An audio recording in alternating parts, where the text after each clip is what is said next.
Hey, everybody, and welcome to this week's episode of the Agency Accelerator podcast. I am really excited to have with me today Ryan Watson, and we are going to be talking about everything to do with measuring efficiency and utilization in your agency. Accelerate your agency's profitable growth with tools, tips, and value-added interviews with your host, agency owner and coach, Rob DaCosta.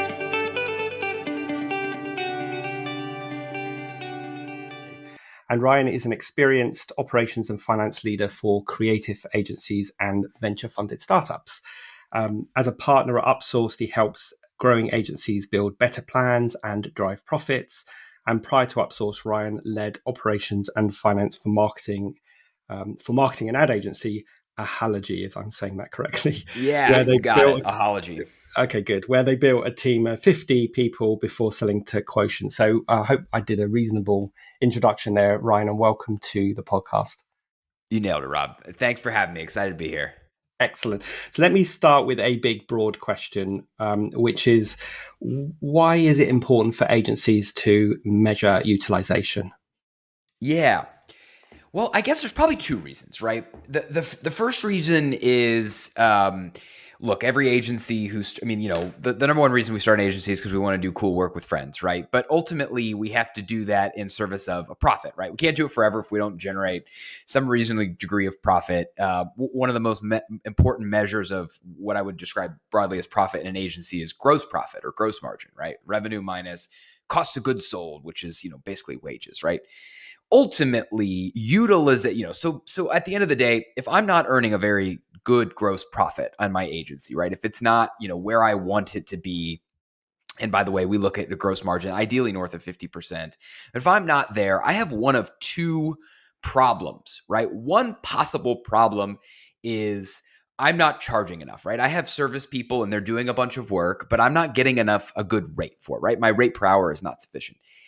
If that's not the issue, the other issue is, this is where utilization comes in. The other issue is I have service people and they're not all doing service work, right? I have too many service people. They're not fully utilized, right? I'm paying them a full wage, but only a small portion of their work is actually going to generate me revenue, and that's dragging on my profit. And so utilization is one of the two key diagnostic metrics that we look at if we are trying to maximize or improve our profit, right? That's the number one reason. The second thing is capacity planning, right? Making sure I have enough people at the right times.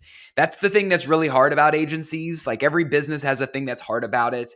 And having not too many people, but enough people is the trick in managing a service business, matching supply and demand. And utilization is the tool that helps us do that. So we can unpack all that, but it's very important. It's like maybe one of the most important metrics in terms of like running your agency. Yeah, I completely agree. And I guess the other third dimension to being busy fools and not hitting those GP margins is the fact that we're massively over servicing our clients because we want to do a great job. And I guess utilization is going to help us. One of the things I see, I don't know if you would concur with this, is sometimes you see team members in agencies saying they are super busy and super stretched and we need more staff. And yet when you look at the numbers, you think, well, hang on a second, that doesn't make sense. You should still have capacity to take on more work. Everywhere, all the time. It is that's well, and by the way, I'd say we get a lot of agencies who come to us, right? They work with our firm when they hit one of a couple of inflection points, and one of the early inflection points about $1 million, $2 million in revenue. We'll have agencies who will express that exact same sentiment, like, oh my gosh, everybody's really busy and we got to hire. And when we get under the hood and we actually start to measure utilization, we have a disconnect. There's a discrepancy in that narrative because we determine, hey, it seems as if we have plenty of capacity. So now what's really going on here, right? And it could be any number of things. It could be a poor time tracking, which is actually we don't have the capacity we think we have because we're not capturing the hours we're working. it could just be like cognitive dissonance. It's it's not the hours that we're working. It's the kinds of hours that we're working. These are really rough clients, or scope is being blown, or whatever. There's like it's a pressure cooker of an environment, but it's only 39 hours of those. There could be any number of reasons, but ultimately you can't work your way through the solution until you have the data to do it. And anyways, Yeah, so utilization is one of those places. that sort of brings me on to the next question, which is, Yeah. at what stage of an agency's evolution should they start thinking about measuring this? Because I imagine, a lot of agencies start as freelancers. They hire some freelancers, then they bring those roles in house. They might work with a remote team. Totally. They're probably not thinking about this stuff at the beginning because they're thinking about doing a great job for their clients, and they're thinking about winning business and retaining clients. Yeah. And then that, of course, translates into over-servicing and all the rest of it. So what point in that evolution, up to 1 or 2 million, should they implement these utilization metrics?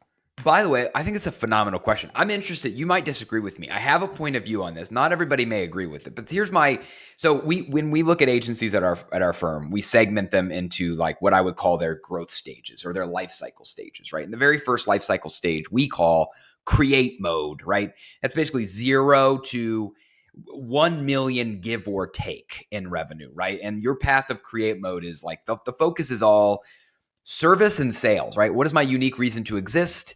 And how do I acquire customers who need that thing? And how do I deliver it to them? And in that create mode, I would tell you service and sales, that's the priority. Get yourself to a point where you have a reason to live. This is a going concern. This business should exist.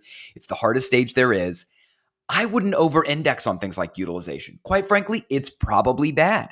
If you provide like a multidisciplinary service, like you're building websites, you need copy, you need design, you need web development, and some number of those people are in-house, on your path to 1 million, utilization is going to be bad. Like that's the deal, right? Like utilization isn't a thing you can worry about until you have enough business, and you often don't at that stage. So we categorize the next stage in build mode. It's like, okay, I've hit, and again, these are really rough fence posts, and as inflation takes hold, they grow. But the rough fence posts are like, let's say 1 million in revenue, give or take.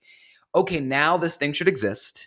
I've somehow figured out like the service and sales, but it's probably not very profitable. It probably has concentration risk. There's probably all kinds of challenges. That's okay. We can solve those. And so that inflection point is generally when we start to, we call this the hierarchy of financial needs. We work our way through, and project profit, which is where we hit utilization. That's the second rung right after solvency. Like, can we pay our bills? Yes. Okay, great.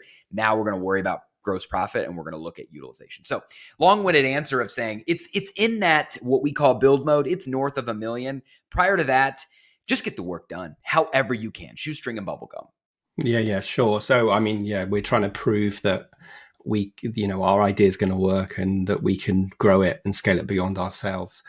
Yeah. I guess the metric people should really keep an eye on from the beginning is that GP number, because none of us want to be busy fools, like working really hard and making no money, because that's not why we run our own business. So I think that's the number to look at. I agree with what you said. I think my only question about that is that, let's say I've now hit £1 million and I've come to you and I said, look, our GP is only at 20% or even Whatever below that. I don't know what to do. Doesn't that make it really difficult to untangle that web to then reverse engineer it and say, actually, you need to do things slightly differently?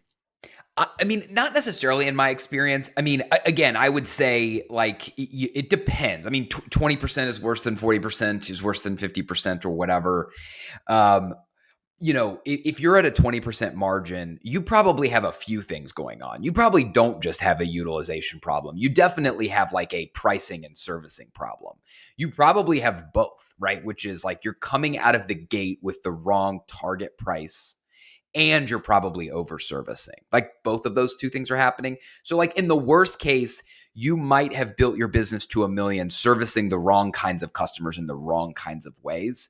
And you might need to level up your rung of customer and, define better the scope in which you provide them. But I would argue that problem is easier to solve when you have a business. Like you have a thing. It's way harder to solve when you have nothing. You have no revenue. You're working nights and weekends. Like that, I guess, when you're there and you don't have anything, that's not a problem that you necessarily may. It's not a discrete problem you can solve, right? It may just be that this thing never exists. But when you're at $1 million in revenue, even if you're serving the wrong kinds of customers, making the wrong kinds of money, like you're here, you're in the game. You've quit your full-time job. You've got 40 hours a week to devote to this. You can solve this problem. So for me, I actually don't think any situation is irreconcilable once you get to that level. Again, best case scenario, you've sold all the right customers and you've got a great margin, you're just rocking. But even if not, that's okay. We can fix it. That's my point of view anyways. Yeah, absolutely. So a couple of questions really. I guess the first question I should have asked you is to give us a definition of utilization, and then also... Oh yeah, good question. Yeah, yeah, just give this whole thing a bit of context. And then then let's dig into some of the ways we can actually measure and track it. Yeah. So great question. So the definition of utilization is just simply like, what are my billable hours, or the hours that are devoted to servicing client work, divided by my available hours, right? And oftentimes, if I'm looking at a service, an AM or a designer's week, for instance, generally the denominator is going to be 40. So that's the available hours. It may be different depending on who you're looking at and how, but the denominator is often 40, and the numerator is how many billable hours or client service hours there are, right? And so again, we're measuring the percentage of the hours I'm paying for as an agency owner that are actually generating revenue for me. That's the equation. The second part of your question was just like, how do we measure it, right? I'd say the number one, the denominator part's quite easy, and the doing the math part's quite easy, like Excel or whatever can help you do that. The trick is the numerator, the how many hours are devoted to client service work, right? Billable hours. And for that, you need some time tracking methodology. So look, a best case scenario is your team is using one of the dozens and dozens of time tracking solutions. We at our firm, and we often recommend we use Harvest. That's a pretty common time tracking tool. They've got some forecasting tools as well. There's a much bigger product called Parallax that we like for larger agencies that has time tracking and also capacity planning, like automation in it. But anyways, you just need some way to do it. And by the way, this is the hardest part, right? It's not the theory or the concept behind. Like, it makes sense on how I would go get time tracked. The hard part is like creating a process that people follow and managing the compliance of getting people to like actually produce accurate timesheets, or getting your head around the idea that you're willing to do this at all. Cause that's probably the number one obstacle we face with new agency owners. It's like, time tracking. Yeah, absolutely. It, Yeah. I mean, if you don't get the cultural implementation of this right, then your staff are going to think you're being big brother and checking up on them. They're not so you need to communicate that whole efficiency, profitability, utilization thing to everybody, and to help them understand that actually if we can monitor your efficiency, then we can work out, do you need more support? Do you need training? So blah, blah, that's blah. exactly right. I mean, that's the thing is, like, there's definitely the profit component, which is like when we win, we all win, and people can somehow relate to that. But it's even less, it's even better for the employees than that. Because I would argue the number one reason is like, look, if you're working 45 hours, that's a problem. I got to get you help. If you're working 25 hours, I'm sure you're bored. I got to get you work. How on earth am I going to know that if I don't have good visibility? But, as you mentioned, like if where we see these initiatives fail is when it's like, hey, everybody, here's Harvest, log in, every day and record your time. And that's it, right? No context, no why behind it. That's kind of number one, like making sure people realize what we're really doing here and it's for our collective benefit. And number two, a thing that we see is selective implementation. So, hey, you people do it, but me, agency owner, I'm not going to do it. And this person over here that I really value, the salesperson, they're not going to do it either, right? This is a do as I do, not as I say kind of a situation.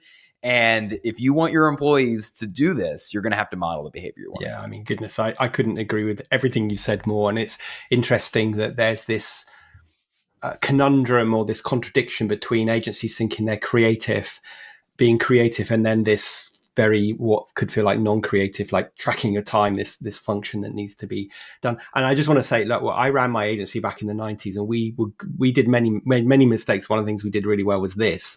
And Yeah. we used an Excel spreadsheet because there was no stream time, there was no harvest, there was no toggle, Yeah. there was none of those systems in Totally. those days that make life so much easier now for people. So I think I will put a list in the show notes of some of the time tracking tools that Ryan and I have got experience with. Not that we have Yeah. any particular agenda about which ones to use, but there are lots Totally. of great tools out there. So when someone's working out what good utilization is, what would be a good percentage? So if I could Mhm. get as many clients as I wanted, and I've got a designer who's doing 40 hours a week, how many of those hours should be billable, and how many of those hours should be allocated to admin or anything else? That's a good question. I mean, this is like the $1 million question people ask, and I'll give you a point of view. But before I do that, I'll dodge it a second, which is to say, there's like all sorts of caveats and whatever. But so look, I'd say on a service. So when we're talking about just a person who's providing service, right? One individual, a service utilization. Um, Often that's going to look close to 80%. I've seen it go up to 90%. Like much, I'll come back to why, but much greater than 90% is often problematic, and much less than, let's say, 75%, 70% maybe, is going to be difficult to turn an adequate gross profit margin. Which again, this also differs depending on agency type, but ideally north of 50. We like to target 55 is what we're working towards, and so that's kind of the sweet spot. Now, again, these targets will depend on a few things. One being like the biggest is just kind of the nature of the work, right? Like if you have highly predictable retainer level work with really discrete scope, and you're somewhat of a larger agency, and it's somewhat easy for you to recruit this kind of talent, like it's not highly differentiated talent, then you can take your utilization up to 90%, right? Because this is But if it's the opposite of that, where it's highly project, it's hard for me to predict, it's very very the kind of work is very specialized, and it's very difficult for me to recruit these individuals, then I'm not going to let my utilization get all the way to 90%. And the reason is because, well, when I sell new work, I'm not going to be able to service it, right? It's going to take me 3 or 4 months to go and find another person to join this individual. And in that time, I'm going to have to actively turn away work, right? So if the work is not very fungible, then I'm gonna set my utilization target lower, and I'm gonna hire earlier. So anyways, but like 80% is kind of what we target. And then on a firm basis, like 65, 70%, and that includes the non-billable people and the billable people. You can turn a good margin at about that level. So those are rules of thumb. Yeah, and that concurs with what I would tell my clients. 80% is a great target. Just tell us why. I mean, I don't want to. You can answer this question, but tell us why it should be 80% and not 100%. Mm. Well, there's a bunch of reasons for 100%, right? Like one is just like, that if you're scheduling to 100%, you run the risk of working to 110%, 120%. So like one is just burnout, right? Like you're just going to lose employees if you're scheduling to 100%. The other, of course, is just flexibility, right? Like again, as I mentioned, the hard, like every industry has its thing that's hard, right? Like if you're in logistics, it's like managing point to point. If you're in retail, it's like managing your inventory and your and your warehousing. In agencies, it's your inventory are people, right? And again, if you have too many people at any given time, you're not going to earn a profit. And if you have too few people at any given time, you are not flexible to win new work. You'll never be able to grow. So if you're forecasting to 100% utilization, you can profitably service the work that you have, but you cannot take on any new work. You have zero flexibility. And so that's why we target something in that 80% range. That's kind of the sweet spot where as long as we're charging the right price, we can still earn our 55% margin, but we have room for scope to change, for new clients to come in, for any number of things to happen, without asking our people to work 50 plus hours a week, which you might be able to do once or twice, but you cannot do consistently. Yeah, absolutely. And I guess it copes for all the things we don't know. That's what I always say to people. Like when you're Totally. planning your day, you have to be able to plan for the things that you don't know are going to happen. And that extra 20% gives you that wiggle room, which if you schedule to 100% or even 95%, you are really going to no wiggle room. struggle with that because scopes change, clients change the needs. And Totally. on that note, when you're looking at utilization, what would you say is a reasonable, I don't know if this is a fair question to ask you, Ryan, but what would you say No. a reasonable over servicing level is with a client before we start thinking, okay, this is eating into our 50% GP? Well, boy, isn't that a great question? I don't know if I would give a firm answer because, man, it totally depends, right? Like, if I'd say the biggest function is like, what's the ROI on my over servicing? In other words, like, okay, if this is a large, if I have concentration risk, it's a large important client of mine. I've got line of sight to a incremental work. Then I view the over servicing as almost a sales activity, right? That's an investment I'm making. To be perfectly honest with you, the 80 for 20 rule often applies. The 20% of my worst clients are responsible for 80% of my over servicing, whatever. Like in this world where I'm over servicing and it's because I have this overly needy client, those are often some of the least profitable and will continue to be in perpetuity. And so for those kinds of clients, I would say, close to none, right? That's probably an opportunity for you to, compute addition by subtraction, where this is probably not an engagement I want to be in. So just, it really, really depends on the value of that customer to you and the nature of the over scope. Yeah. That's So yeah. that's a really great way of looking at it. And I think that that's a question that I get asked quite a lot. And I'm saying to people, well, if you're ever servicing a client 10%, then you're probably going to win that back at some other point where you can underservice it by 10%. But if you're consistently over servicing clients by 20, 30%, then you need to train your team to push back and you need to get better boundaries with your clients and you maybe need to terminate that client. But I think it's also a really good way to look at it, to say, well, actually, will this act as an activity to get us more business in the future? Yeah. Yeah, totally. And let's just talk about whose responsibility it is to look at the whole utilization. Because I just want to say before you answer that question, another thing that I see that makes time recording fail is the fact that people diligently fill in their timesheets and then they appear to go into a black hole and they have no idea what happens to them next. They never get any feedback. So whose Yeah. responsibility is it to look at those timesheets and look at the utilization? And then what should we do with that information? Well, let me answer your last question first, and then your first question last, which is, you're totally right.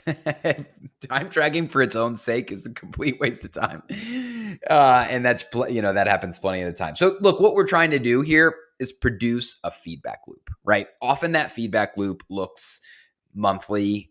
It can be more frequent, but I can't imagine how to do that, and it could be less frequent. But again, we're creating a feedback loop. And what we're trying to do is determine basically like our gross profit, but ideally on like a project basis. Like what we're really looking here is project profit, right? So I can see, look, I'm calculating, I'm tracking my time, I'm calculating my utilization, but I'm also looking at where that time is going and how is that resulting in a profit at the project or the client level. And I want to look at that on a monthly basis. And I want us all to talk about that, right? I want us to all talk about, how did that go? Hey, this particular client, we are, we're hitting our utilization target on that client and we're earning a 60% like client profit margin. That's great. What's happening there? Like, what's working? Why is that going well? Hey, this client over here, we're way over our utilization target for that particular client. Our margin on that client's negative. What's happening here, right? None of this feedback loop is meant to be punitive. None of this is meant to do anything other than, hey, let's observe, let's learn, let's throw out suggestions for how we might, reduce or control scope over here, how we might apply the the learnings over here elsewhere. We're going to do that every single month. It's going to help us get better. When you're small, you're the partner, the owner, the head of service perhaps might be the individual who's doing that and running that, and they're doing it at a firm level. In our experience, I mentioned the first two phases of growth. The third phase of growth we call grow mode. And that's when you're north of 3 million in revenue, call it 3 to 4 million in revenue and growing. You're now too big to manage on its totality. And you need the next level of deputy leaders to come and do this exact exercise, right? So now that might look like project managers or account managers or service line owners, and they're going to cut the business into like a couple of chunks. And they're going to do that same feedback loop exercise, but on their subset of the business. And they're going to manage each subset kind of independently. But either way, but at the end of the day, like somebody is accountable to this. Somebody is accountable to project margin. And that person is the one who's taking the time data, doing the reporting, and bringing everybody, and I mean everybody, into the fold to look at it on a monthly basis. How amazing would that be if all agencies did that? Like every month, did a deep dive into what's working, what's not working, do more of what's working, do less of what's not working, and looked at the time recording like that. I think that would be great. And I hope anyone who's listening to this takes that on as a message that they can start implementing. It's not difficult to do this. Now, one question before we start to wrap this up. So some agencies, I don't know if you find this, Ryan, when you're talking, but some agencies, when I talk to them about the importance of utilization measurements and therefore putting time tracking in place, are really resistant to the idea of time tracking. They think it goes against their culture and they don't want to do it. So do you see this, and are there any alternative ways of measuring this if you really don't want to put time tracking in place? Yes, we absolutely see this. I mean, it's not the rule then the exception, but man, it's close. Like there's just a lot of just cultural resistance to. You mentioned Big Brother, and I think that so I think we've all worked at bad places who weaponize time tracking, and it's scarred us. So no judgment. I understand. The short answer is, look, we got to know what people are doing and roughly when and for how long. Like we have to know that. There are no alternatives to that.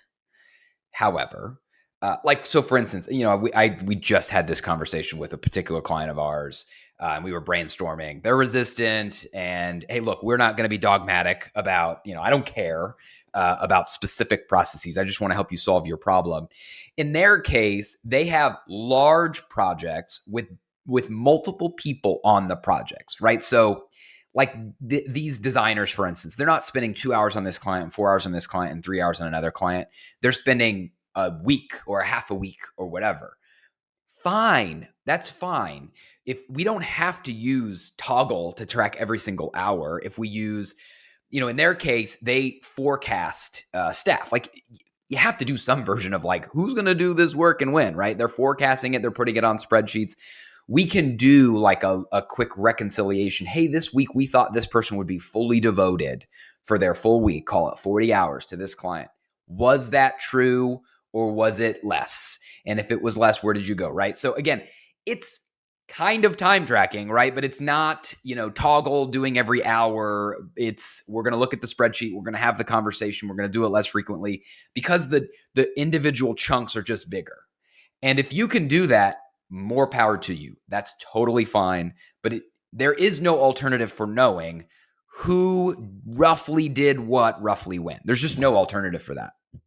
Yeah, and I completely agree. It's just interesting how many people are resistant to this because they see this kind of contradiction to them being a creative agency, and this is taking creativity away. So I've never, I've worked in the agency world for 30 plus years, and I've never seen an alternative. I say back in the day when I ran my agency, we used Excel spreadsheets, and if we could make that work, you guys can definitely make it work with the great tools that are out there that are working on your phone and working on your computer and tracking time in real time if you like. So great. So that's really, really fascinating and a topic that we could go on in a lot more detail. Sure. But I hope the listeners have got a sense of A, why utilization is important, B, that sanity is whatever, vanity is revenue and sanity is profit, and we need to make sure we're hitting those GP numbers. And the only way we really can do that is by time tracking, and the implementation culturally in the right way is what will get everybody to come along with you, plus the fact that you're actually doing something with the data that you receive. So that's great. Let me ask you the question that I ask all my guests, which is, if you could go back in time and give your younger self just starting out in business a piece of advice, what would it be? Yes. Well, look, I would say when I look back at my younger self, I think I had this idea, right? You're starting out in a business. You look at all these people who have businesses and who are successful, and you think, oh my gosh, these people are so much more talented than me, so much smarter than me. They have everything figured out. Not only does that make me feel like, oh, am I going to be successful? I'm not as smart. I don't have everything figured out. And also like, oh, I need to get everything in their brain. I think you realize when you've done this for a while, and I'm sure, Rob, you agree, nobody knows what they're doing. Like, it's in general, like, nobody knows what they're doing. Everybody's figuring it out. There is no playbook for anything, right? Like, there are rules of thumb and whatever. But I think that if I could really impress that upon my earlier self, I definitely sort of struggled with some confidence early on, because again, I just thought, oh, I don't have what these people have. And B, I think I got a lot of like advice from mentors and whomever else, and I just assumed that was gospel, and I had to follow every word, even when it contradicted what I felt in my own gut. And now that I look back, it's like, no. Everybody has an opinion. Everybody has advice. What worked for one person isn't necessarily going to work for another person. It's good to get information. There's no reason to completely recreate the wheel, but do so, carefully and gather multiple data points. And in the end of the day, it's your business. Create your business the way you want your business to look. Nobody can tell you how to do that for you. So anyways, that was my epiphany. Yeah, that's great. And wouldn't that be a great piece of advice to give all of us to give our younger selves? Because at the end of the day, one thing I've learned over the years is that everybody has imposter syndrome. It's more about the relationship they have with that voice. Do they believe it, or do they just disengage from it? That's what separates the confident 100%. from the lacking in confidence. 100%. Yep. So Ryan, if people wanted to find out more about you and Outsource and so on, where would they go? Yeah.